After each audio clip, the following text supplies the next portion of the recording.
तर नमस्कार मित्रांनो, गुड मॉर्निंग सगळ्यांना. सकाळी लवकरच उठलो होतो आज, कारण का आपला कमबॅक करायचा होता वाघोलीला.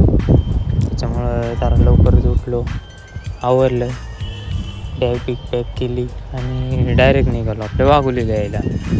आज यायला येताना काही गाडी वगैरे तर नव्हती, त्याच्यामुळं जायला लागलं बसने जायला कसं बाई कम्फर्टेबल फील येतं, लिटरली कम्फर्टेबल. गाडीवर नाही सांगू शकत, सॉरी.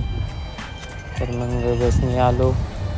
रूमला पोचल्यावर तिथे जरा थांबलो. तिथून गेलो तुषाच्या दुकानावर गेल्यावर 1-2 रील्स शूट करायचं होतं आपल्या रोजच्यासारखं. मग रील शूट करायला जाऊन थांबलो. दिवस चांगला गेला. दिवसभर काही शूट वगैरे काही घेतच नाही आलं, त्याच्यामुळे हा शॉट जरा जास्त टाईमचा घेतला. एखाद जागा उभं आहे ती गोष्ट वेगळी, पण जास्त टाईमचा शूट घेतलेला. तर मग अशाप्रमाणे अख्खा दिवस कापवला आणि तुषाला म्हणलं, अरे बाबा चल लवकर घरी, कंटाळा आला मला, दमलो मी पण. मग तो म्हणला हा बाबा जाऊ.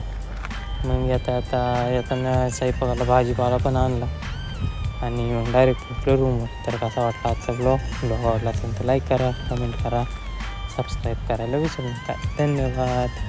Stay tuned for next blog. Bye.